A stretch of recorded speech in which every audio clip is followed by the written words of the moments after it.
Sup, everybody? It's your boy Jay Hunterville. I got Del Pesh here. Hey, what's going on? November 26th is H.O.N Fest at the Drake Underground. It starts at 7 p.m. Tickets will be at a Northbridge Music Group page. And one of the performers here we have is Teon Gibbs. Poppin', how you doing? How's it going? Thanks for having me, yo. Appreciate it. Man, I've been listening to your, what's it called? What is it called again? The Rose tape the other day. Thanks, man. And I have a lot of questions, but before we even get there, I'm gonna go with like, what made you continue? What made you start music, actually? Shit. Basically, just my journey, man. I moved around growing up a lot. Every 3 years, 4 years, I traveled. My family moved to a different country. So with that, I just started writing music kind of as a release, kind of as a consistent thing for me as I was moving around. Yeah.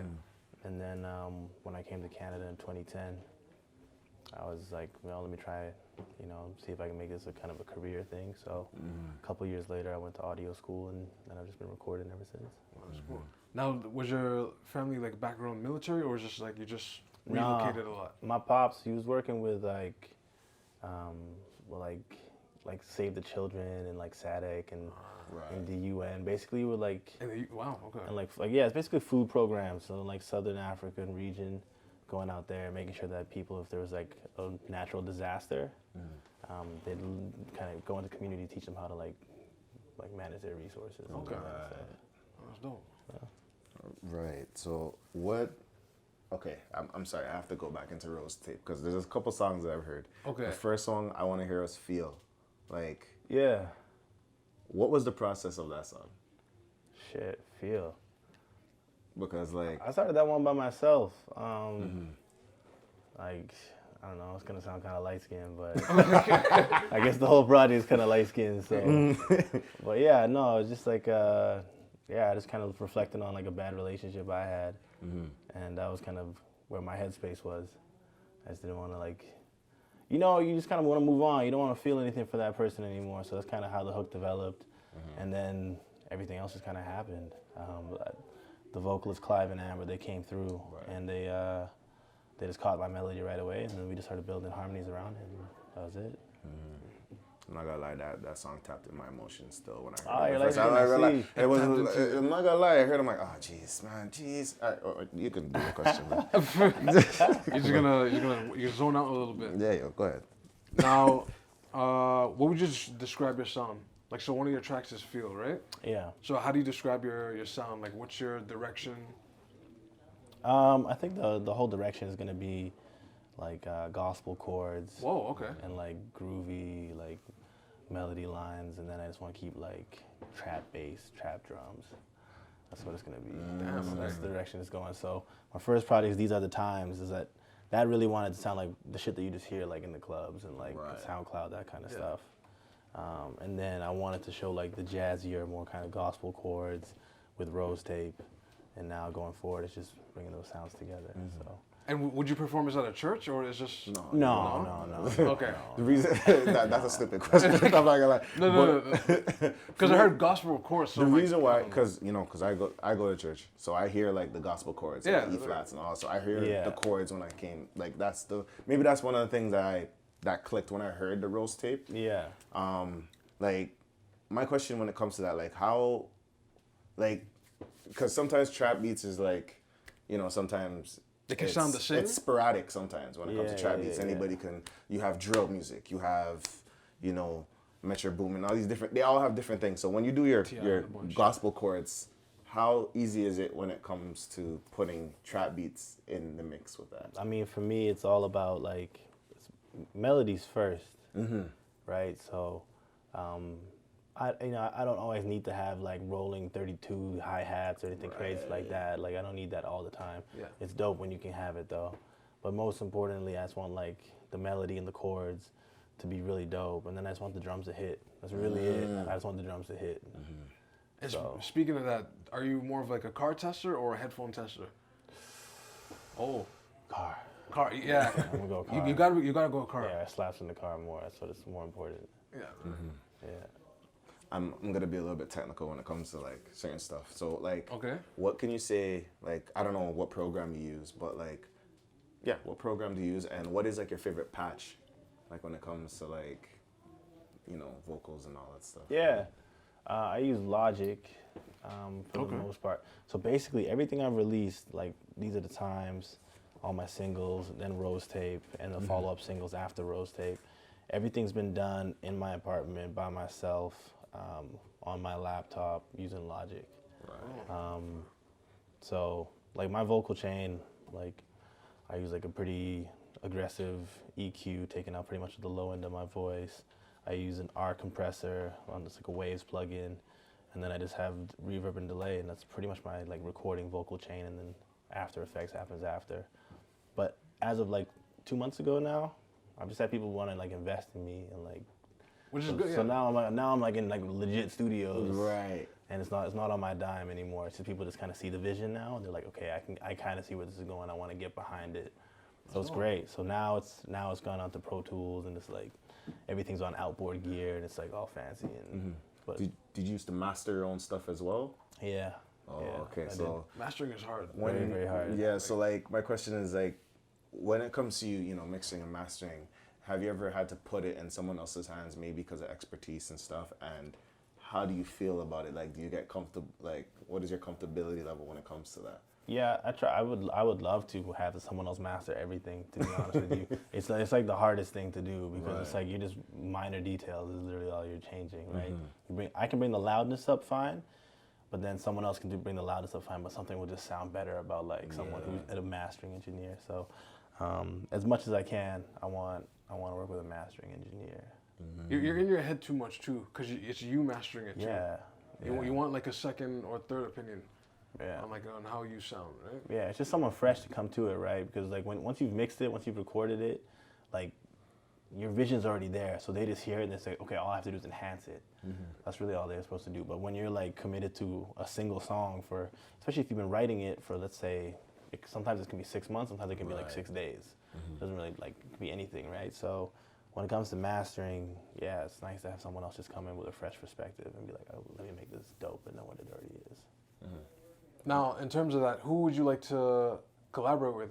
Now that you have opportunities open where people want to invest in you, who do you in the city or even in the States do you like to collab with? Man, it's crazy.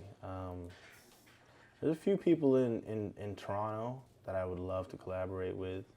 I don't know if you guys heard of this cat named Lavish. Lavish. He's dope. He's really dope. There's a cat named Benji Beats, who's out here. He's a dope producer. I heard a little bit of this. Yeah, he's nice. He's produced for like Young Tory and like artists like that.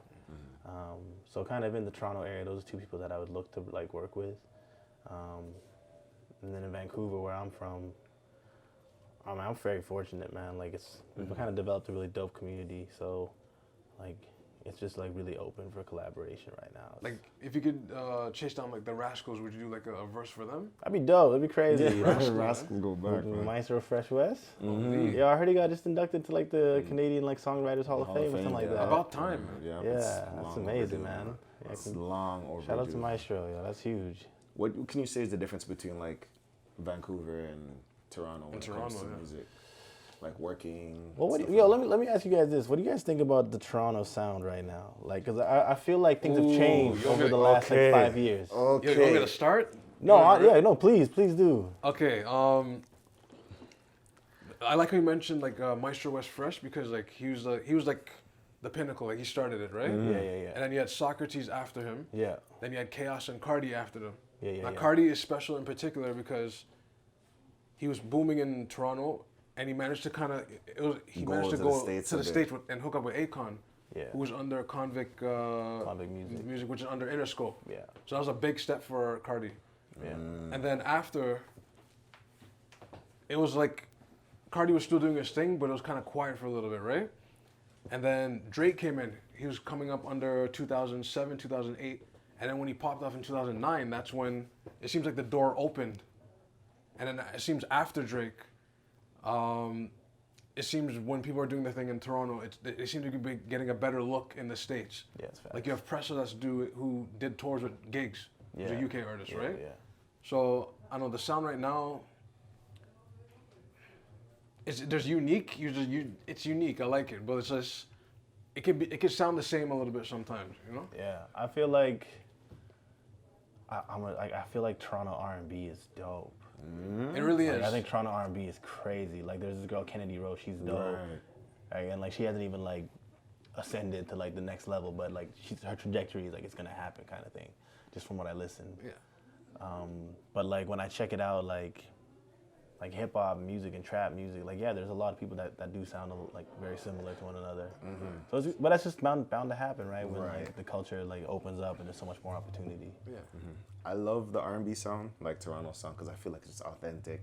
So I like a lot of gospel chords, stuff like that.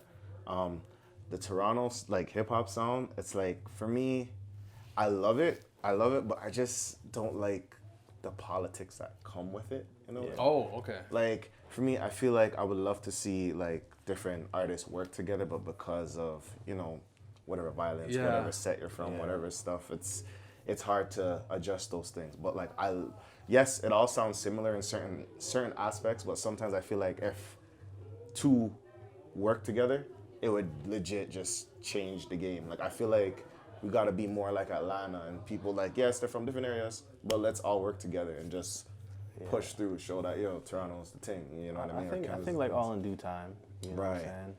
I think all in due time. I mean, you look at LA in the '90s, like it had that kind of like friction, that like tension. Right. And you look at Bloods and Crips on the same songs now. You know, it's commonplace, right, for that to happen. So over time, and also I think when people like realize that like the money's better in music than it is in the streets, that's when like people kind of smarten up a little bit. It's just like, okay, yeah, that makes sense. But to your original question, like comparing Toronto sound to Vancouver sound, like Vancouver sound is very much developing. I think the Vancouver music scene in general is in a really great space right now because there's a lot of dope creatives who are like trying very different shit. Like they're all trying to sound like a very unique artist.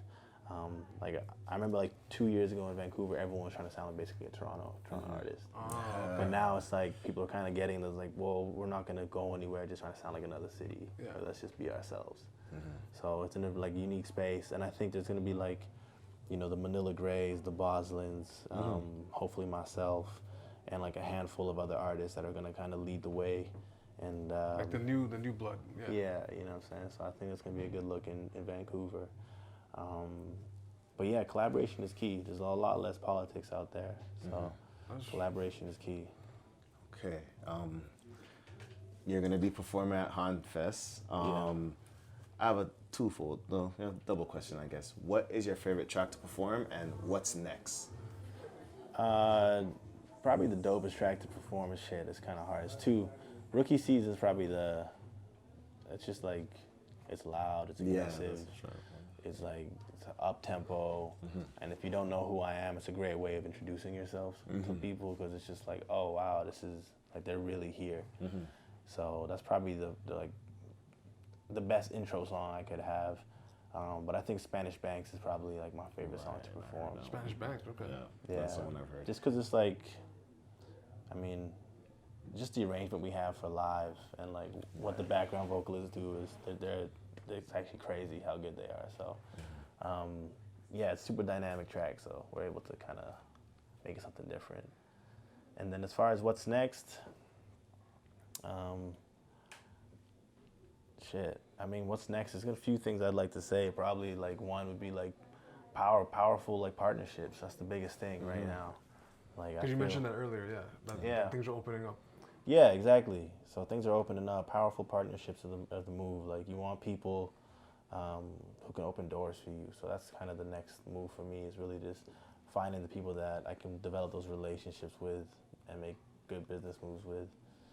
Because I want to tour the States. That's my goal for next year. I want to tour the States. See, that's why I mentioned like post Drake after, because it seems like the artists, they have that mindset. It's not that they don't like Toronto and whatever. It's just they want to chase a bigger market. Yeah. Yeah. And I think it's just like human nature to want to support someone more when they're doing like shit outside of their hometown. Yeah. And then they come back, you're like, yo, it's crazy what you're doing, fam. That's interesting. So, where can they find you? I'm available, Teon Gibbs, on Instagram, Facebook, Twitter. If you want to find my music, though, just type in Teon Gibbs on Spotify and you'll find me right there. Perfect. Yeah. We just want to thank you for sitting down with I us. appreciate y'all, man. Thank you. Interviewing us and everything, man. Thank Appreciate you. it. It's an honor for you to be here. I appreciate it. Remember that he's going to be performing November 26th at H.O.N Fest at the Drake Underground. Yeah. Get your tickets. 7 p.m. 7 p.m. Make sure It'll you're be there. crazy. Yep. And this is the event. We out. Peace. Peace.